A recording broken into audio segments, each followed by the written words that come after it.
O meu nome é Pedro Torrência Cunha, peço desculpa por falar em português, falarei mais despacio. Portanto, eu trabalho na Universidade de Coimbra, é o meu centro de investigação, que é um centro de excelência, que é o MARE, e o que eu trazia aqui, pronto, eu sou geólogo sedimentar, trabalho em muitas áreas distintas, até desde a tectónica ativa, geomorfologia, evolução de rios, de bacias, tudo isso. E desde há alguns anos, os arqueólogos têm vindo a chamar para eu fazer geoarqueologia, isto é, dar aos materiais arqueológicos, todo o outro contexto que tem a geomorfologia, a paleopaisagem, a estratigrafia fina, a sedimentologia, a identificação dos materiais, a sua proveniência e o mais importante, penso eu, que tudo, é a datação absoluta numérica, principalmente a datação por luminescência e as suas variantes, eletrosfino, tudo isso, e cosmogénico, em alguns casos, mas não muito, para o intervalo que estamos aqui a considerar. E, portanto, eu pensei muito quando o Artur me convidou para aqui, o que é que eu teria a dizer, queria trazer muitas coisas, mas ele também disse que havia muita gente e que era mais também muito importante termos um fórum de discutirmos o que é que estamos a fazer em estratégias e o que é que cada um pode aportar. E eu queria só aqui comentar convosco algumas coisas que é no que tem a ver com o que eu posso trazer também para esta equipa, para esta estratégia de investigação, que é a importância do conhecimento da geomorfologia para perceber as paleopaisagens em determinados momentos do tempo, sabê-la distinguir, saber encontrar os registros que nos dão como é que era isto há 60 mil anos ou há 20 mil anos, etc., e ligar isso com todas as características associadas com o clima, com a vegetação, com isso tudo. A parte da litostratigrafia, e em particular em contextos de arqueologia, a importância de perceber o que se chama a arquitetura deposicional, porque geralmente não temos cadeirinhas de um bolo de aniversário, temos uma arquitetura muito complexa e isso muitas vezes não é fácil de distinguir os diferentes corpos e o que é que eles contêm, e aí o que eles contêm é a questão da sedimentologia, das estruturas sedimentares, deposicionais e outras biogénicas ou antrópicas, os grãos, a textura, tudo isso, e há pouco estavam a falar até da micromorfologia, mas tudo isso são escalas, são tudo escalas. Nós não podemos numa escala extrapolar para fora, não, temos que integrar todas as escalas. Para estudar uma floresta de pinheiros eu tenho que ver a floresta, se calhar de longe, de drone, e depois ir-me aproximando até o momento em que me encosto ao tronco, ou toco nas folhas, ou vou para a microscopia. E não é pela microscopia que eu consigo deduzir uma floresta. Portanto, às vezes há aqui questões de escala em que nós somos extremos especialistas e trabalhamos num cantinho e depois queremos fazer o zoom out para fora, que não é correto. Depois, isto aqui interessa muito, porque eu acho que eu sou um outsider nos grandes especialistas que estão aqui, que são de arqueologia. E eu acho que a arqueologia o que tem a ganhar é chamar áreas que são amigas, que estão próximas e que lhes vão potenciar os resultados. O caso mais flagrante aqui é a questão da datação numérica. A arqueologia baseia-se muito pelas tipologias dos materiais que tem, mas as tipologias podem nos enganar, não é? Hoje em dia um pescador precisa cortar uma corda e faz um shopping e corta, não tem o traço do uso, não tem a patina, não tem isso tudo, mas a datação numérica eu acho que é hoje em dia um dos aspectos mais fundamentais da arqueologia, sabemos exatamente, e com vários métodos até cruzados, quando é que se fez aquele artefacto, aquele contexto arqueológico. E outra coisa, e no mesmo sítio há uma história de evolução da ocupação humana, não é tudo a mesma idade, e é preciso distinguir isso. Outra coisa eu acho que também devia ser um tópico, se calhar, deste seminário, como é que nós otimizamos o que foi identificado, o que já consideramos que foi caracterizado cientificamente, que está validado, não é a ideia de parece-me que é isto, não sei o quê, a equipa que se junta e sobre aquela coisa que é importante, faz a sua análise do ponto de vista do método científico e valida, e depois e como é que nós depois fazemos a publicação científica e a divulgação geral destas coisas, e até a divulgação pública, porque se a sociedade não souber do que nós estamos a fazer, não nos dão dinheiro para trabalharmos. Isso é hoje em dia mais importante. Okay? E, portanto, eram estas coisas que eu gostava de deixar aqui, em vez de vos encharcar com sítios que tenho estudado, e Coveiros, que eu acho que é algo fabuloso, e que a mim me encanta de trabalhar. Pronto, e já agora de trabalhar é assim, eu comecei a trabalhar no Paleolítico Inferior, em Vila Velha de Ródão, pelo Luís Raposo. Inicialmente pensava-se que os testemunhos mais antigos eram 200 mil anos, ou andava-se por ali e não se sabia. E depois fui ao longo do Rio Tejo, do Baixo Tejo, dando vários setores. Portanto, nós o que estudamos é fazermos a geomorfologia de um sítio e estudamos os testemunhos todos, desde a unidade culminante, que é o Tejo antes do encaixe, em que já datámos também a base e o topo deles, por eletrospin e cosmogénicos, e depois os vários testemunhos de toda a evolução do rio até ao atual, até à Península Leão. E aí estão os artefactos nos seus contextos estratigráficos, e todos datados e conhecidos, e ao longo do tempo. E, portanto, eu fui trabalhando com arqueólogos que me foram chamando, só que é assim, é o Paleolítico Inferior, depois é o Paleolítico Médio, depois é o Paleolítico Superior, é Neolítico, eu datar as Lagoas, e agora eu já vou no medieval, e encantado no medieval porque ainda é mais parecido, é tudo muito igual ao atual. O registro do crime está mais visível. Portanto, nós todos somos detetives do passado, e é como se fôssemos detetives criminais, só que o contexto é diferente.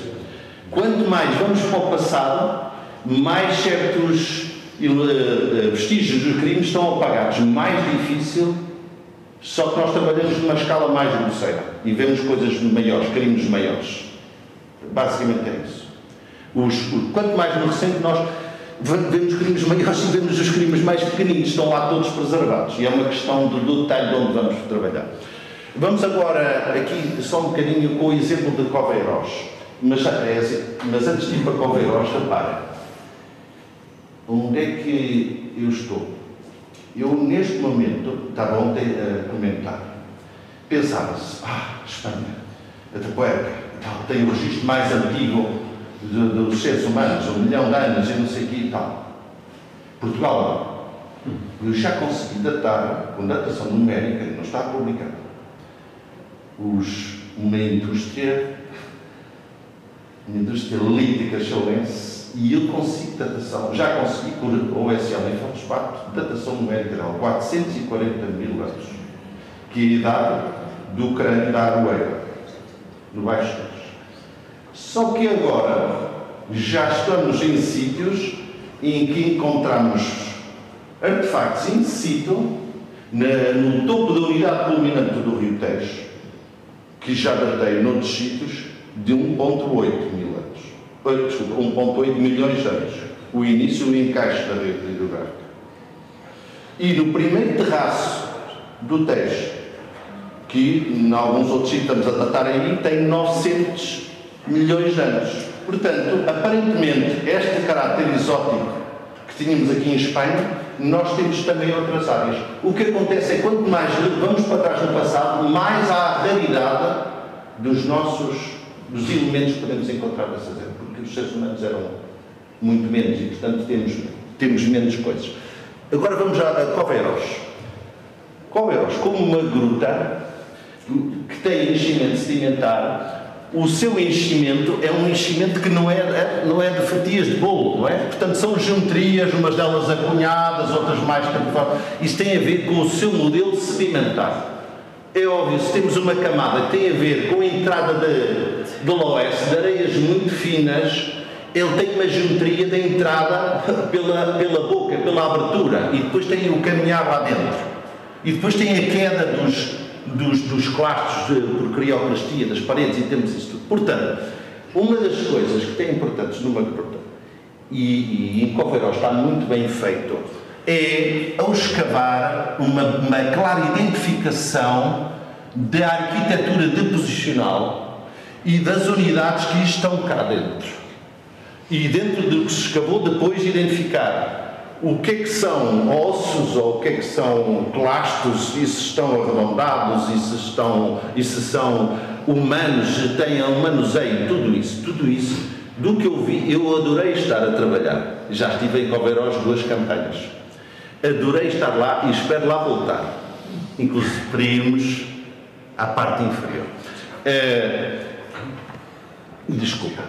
Portanto, reparem, o que é importante, por exemplo, no meu caso. Portanto, eu examinei com pormenor o que já estava feito e o que estava na altura feito, para ver se eu identificava outras coisas. A parte da observação, aqui a localização de uma amostra que foi elegida, que foi selecionada para colher lá. E depois vou-vos explicar certas questões que têm a ver com a amostragem. Isto é, se nós conseguimos ver outras coisas que outras pessoas não viram antes. Porque é aquela máxima: quem não sabe é como quem não vê. Nós não vemos tudo igual ao que outras pessoas veem.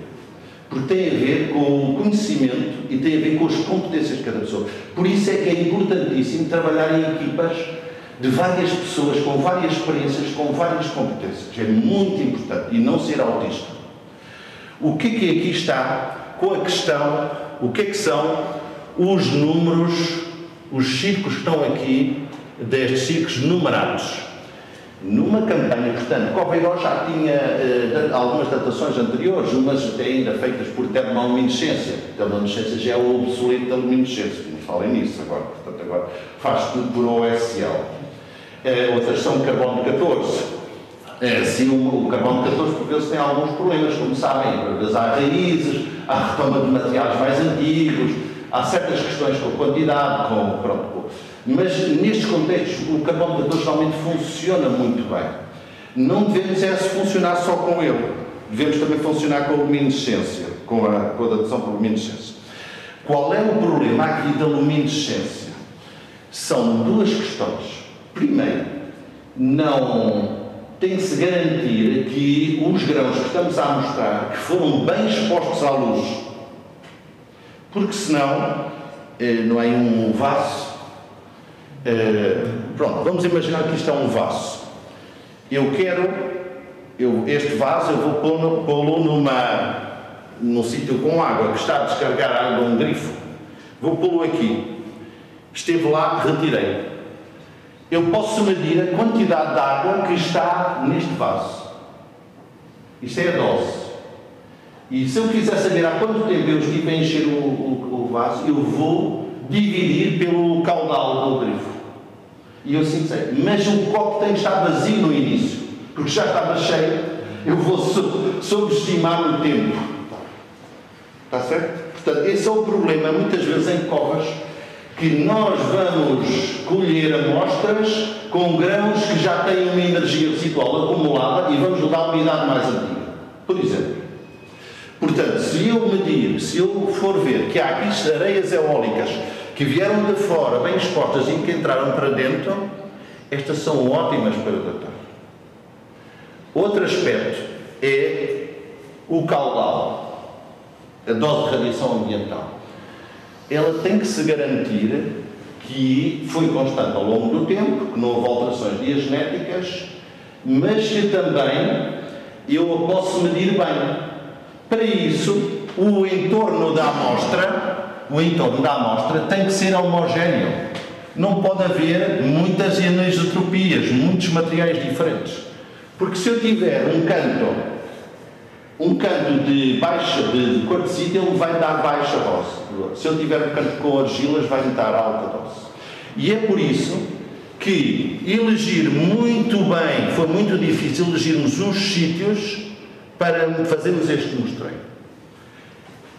Este mostreio permitiu, portanto, eu aqui não vos vou detalhar mais, porque também não há muito tempo. Isto é o resumo do que nós fizemos até quase 2000 e... estamos parados quase há 2 anos, ou 1 ano e meio. Portanto, vocês têm aqui uma sucessão estratigráfica em que temos fangos com cantos, temos arenas finas, arenas massivas, arenas com estratificações ou laminares ou intercruzadas, etc. E tem a identificação de se há líticos, artefactos, e a sua atribuição, não por mim, pelos arqueólogos, e depois outras características deposicionais, a cor e a classificação. Se é um loess, se é uma areia eólica, etc. E depois tem as datações que existiam até o momento. Só que nos faltam aqui, isto é um problema agora que estamos à espera do relatório, todas estas datações por OSL. Okay? Pronto, a última eram os detalhes de interpretação, que isso está feito, mas não é a parte final que nos falta. Pronto, fica ao vosso dispor.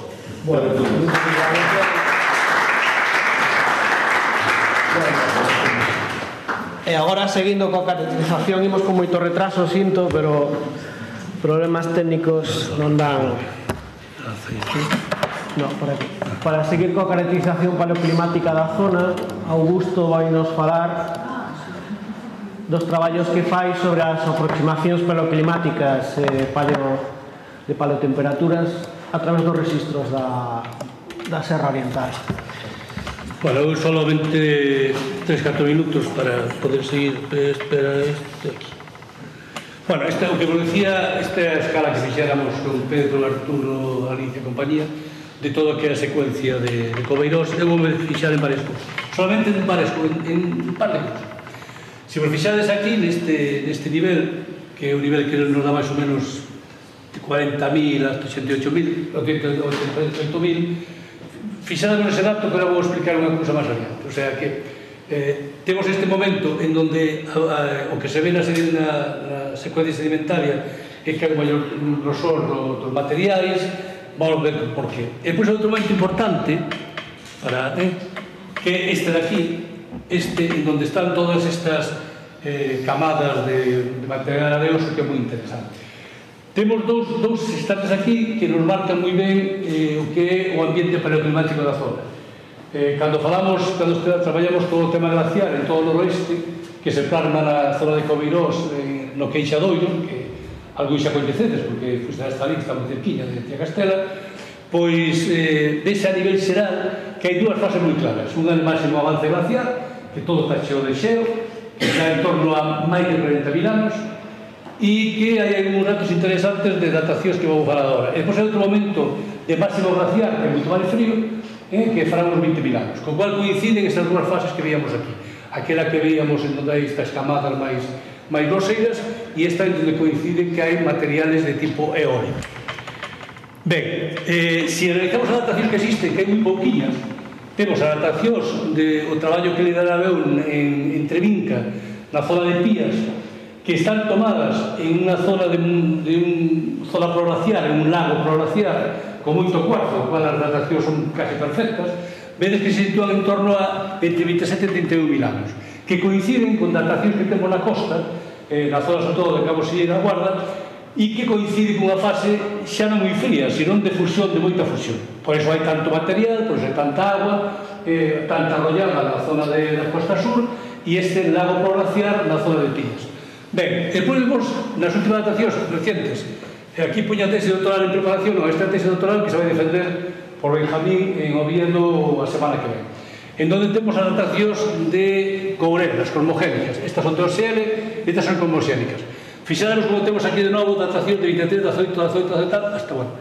Que quero dicir con eso? Que eses dous momentos fríos, máis fríos, que podemos situar moi ben a nivel de todo o glaciarismo do noroeste, está en Cobeirós, nesas dous momentos que vos comentaba antes.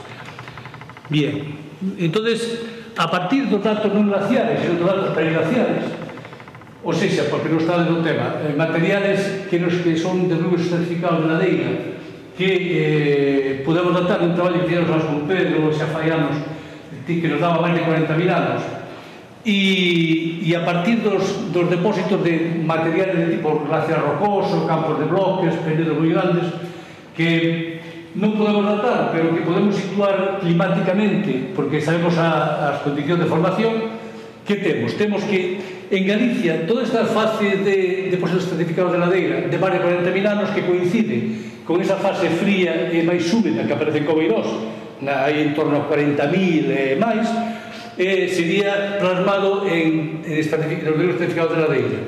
E os campos de bloques que requiren por lo menos unha temperatura media anual de menos 2 grados, menos 3 grados, coincide coa fase máis fría que dá esos 20.000 que veíamos tamén no Loes de Cobeirós. Ben, isto xunto con... eu tiña de moitos anos recollido todas as informacións de onde estaban situados os depósitos de estratificados de ladeira e onde estaban os campos de bloques. Sabía por a miña de traballos en Terra de Fogo Argentina que para formarse ese tipo de depósitos requerían as temperaturas de máis menos máis 2 grados, e sabía por bibliografía que para formarse ese tipo de materiales de campos de bloque, las cenas de cosas e demais, requiere unha condición de menos 2, menos 3 grados anuais. Non podemos afinar máis aquí, isto a nivel xeral, o sea, momento frío e húmedo, momento máis frío e máis seco.